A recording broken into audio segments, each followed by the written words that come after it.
नमस्कार, welcome to my channel. मैं हूं मनीषा। दोस्तों, आज की वीडियो में हम जानेंगे कि दशहरे की महत्वता क्या होती है। दशहरे के दिन हमें क्या-क्या चीजें जरूर करनी चाहिए। दशहरा पर्व अपने आप में बहुत ही विशेष माना जाता है, तो इसकी क्या मान्यताएं हैं। इस दिन हमें किस देवी देवता की पूजा करनी चाहिए। साथ में आपको हम कुछ छोटे-छोटे उपाय भी बताएंगे, जो कि यदि आप दशहरे के दिन करते हैं तो आपकी बहुत सारी परेशानियों का छुटकारा भी होता है। दोस्तों, आप वीडियो पर एंड तक बने रहें, जिससे आपको सभी जानकारी प्राप्त हो सके और इसका आप पूरा लाभ ले सकें।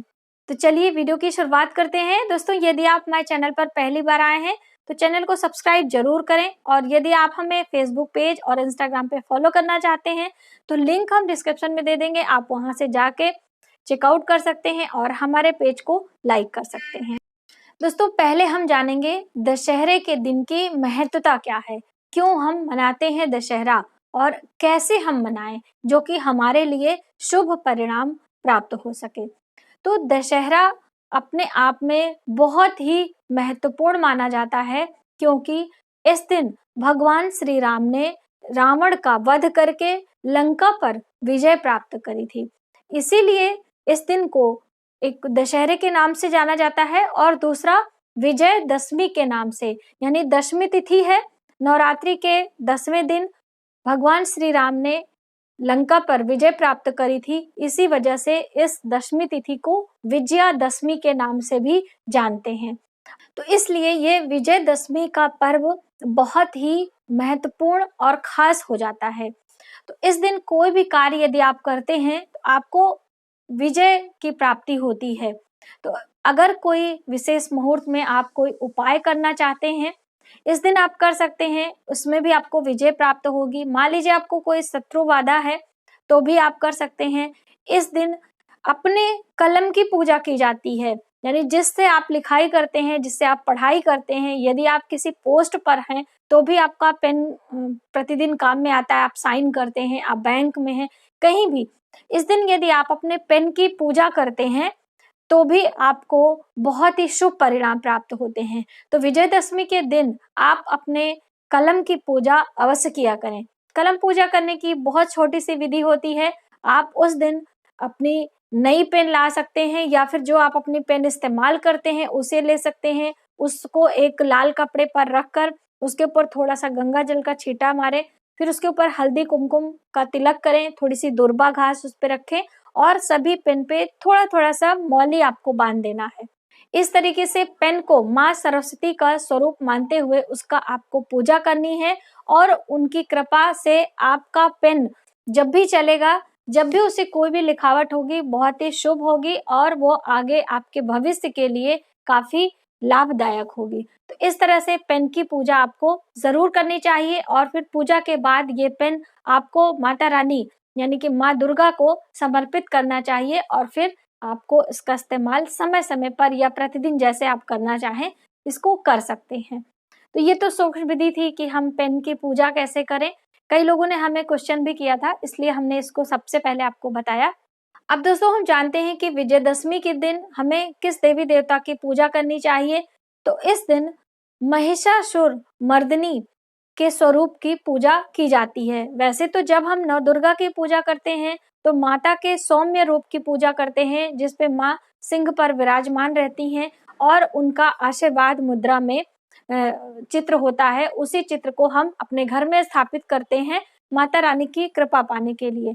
लेकिन विजयदशमी के दिन हम माँ के महिषासुर मर्दिनी के स्वरूप की पूजा करते हैं और उनकी कृपा प्राप्त करते हैं शक्तियों के लिए। जैसे कि उसमें महिषासुर मर्दिनी में माँ का जो रूप होता है वह बहुत ही विकराल होता है, और विकराल रूप में भी बहुत ही सुंदर होता है। और जो उनका सिंह होता है वह बिल्कुल अपने दांतों को दिखाते हुए दहाड़ता रहता है, और माँ राक्षस का वध करती रहती हैं। महिषासुर राक्षस होता है। तो ऐसे स्वरूप का पूजा करने से हमें शत्रुओं पर विजय प्राप्त करने की शक्ति मिलती है। सिर्फ विजयदशमी पर ही आपको करना है, प्रतिदिन हमें नहीं करनी होती है। और भगवान श्री राम ने भी ऐसे ही स्वरूप की पूजा करने के बाद लंका पर विजय प्राप्त करी थी। तो इसलिए आपको महिषासुर मर्दिनी के स्वरूप की पूजा करनी चाहिए और साथ में भगवान श्री राम की भी पूजा करनी चाहिए। भगवान श्री राम की पूजा के साथ में आपको उनके मंत्रों का जप करना चाहिए और दशरथ कृत राम रक्षा स्तोत्र का पाठ भी करना चाहिए।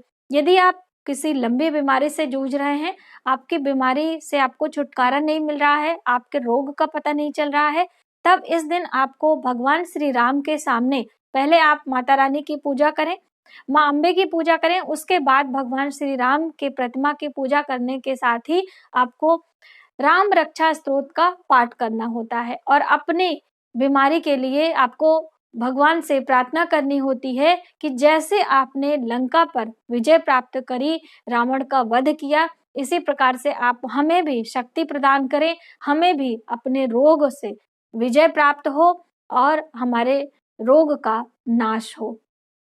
इस तरीके से आप विजयदशमी के दिन यह कार्य करें। दोस्तों, इस दिन समी के पौधे का रोपण करना, समी के वृक्ष की पूजा करना भी बहुत ही शुभ होता है।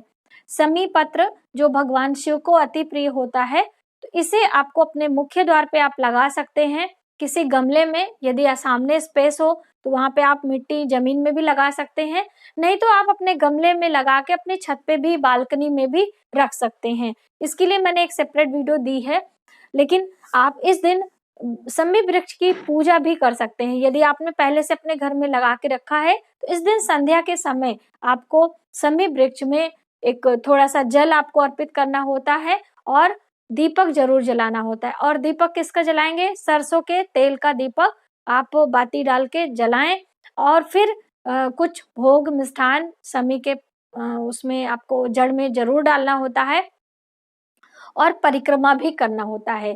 परिक्रमा हमेशा क्लॉकवाइज करें तो ज्यादा शुभ माना जाता है। तो इस तरीके से समी वृक्ष की पूजा करते हैं और कुछ समी की पत्तियों को, जैसे कि पूजा करने से पहले ही आप प्रणाम करके कुछ पत्तियों को उतार लें और फिर पूजा के बाद उन पत्तियों को शुभ तिथि यानी कि 10वीं तिथि में ही आप अपनी तिजोरी में रखते हैं, तो आपके घर में पूरे वर्ष तक धन धान्य की कमी नहीं होती है और धन आने के मार्ग भी खुलते हैं। तो ये बहुत ही शुभ होता है, ये जरूर आप विजयदशमी के दिन किया करें। और मान लीजिए पहले से आपने रखा है तो पहले वाले जो पत्तियां होती है उसे वापस गमले में डाल दें, वो खाद के रूप में परिवर्तित हो जाएंगी और नई पत्तियां आप शुभ समय में अपने घर पे अपनी तिजोरी में रख लें। साथ ही दोस्तों, हम आपको बताना चाहेंगे कि इसे दशहरे के नाम से क्यों जाना जाता है। जैसे कि विजयदशमी के लिए मैंने आपको बताया कि विजयदशमी पर्व के नाम से भी इस त्योहार को जानते हैं, तो दशहरे के नाम से भी जाना जाता है, बहुत ही फेमस। तो इसका अर्थ क्या होता है? दशहरा एक दशानन, जो रावण का एक और नाम है, दशानन के नाम से, उनके 10 सिर होते थे इसलिए उन्हें दशानन के नाम से भी जाना जाता है। तो उस दिन यानी विजयदशमी के दिन भगवान श्री राम ने रावण का वध किया था और रावण का दूसरा नाम क्या होता है? दशानन।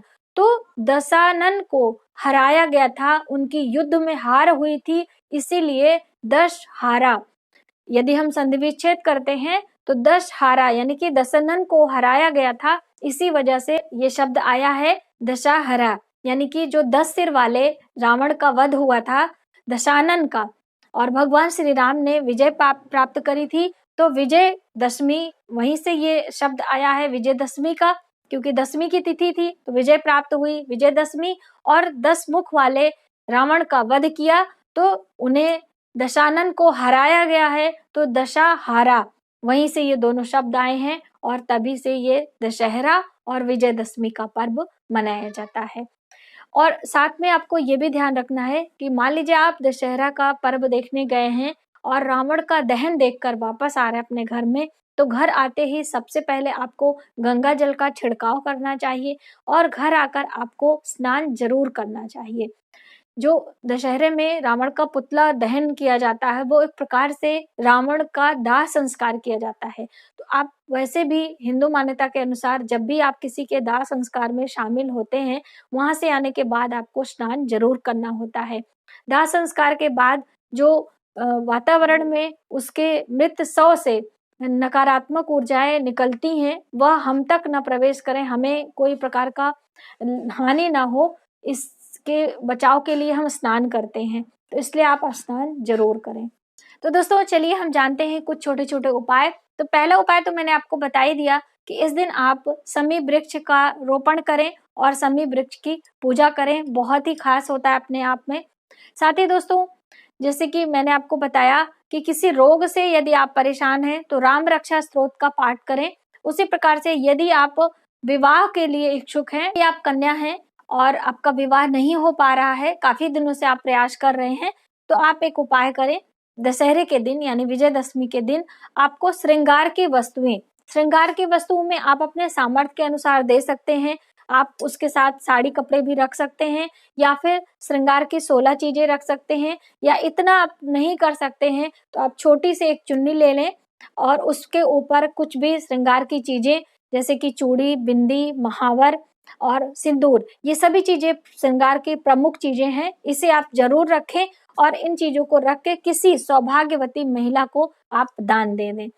दान में आप ब्राह्मणी को भी दे सकते हैं या फिर आप किसी गरीब महिला है और वो सौभाग्यवती है यानी कि उसके पति जिंदा है, उसी को सौभाग्यवती महिला कहते हैं। ऐसी महिला को देके उसका आशीर्वाद आप प्राप्त करते हैं तो आपके विवाह का योग जल्द बनता है। आज की वीडियो में इतना ही। यदि हमारी जानकारी आपको थोड़ी सी भी हेल्पफुल लगे तो प्लीज हमारी वीडियो को लाइक करें, शेयर करें, सब्सक्राइब जरूर करें न्यू वीडियोस के लिए। Thank you.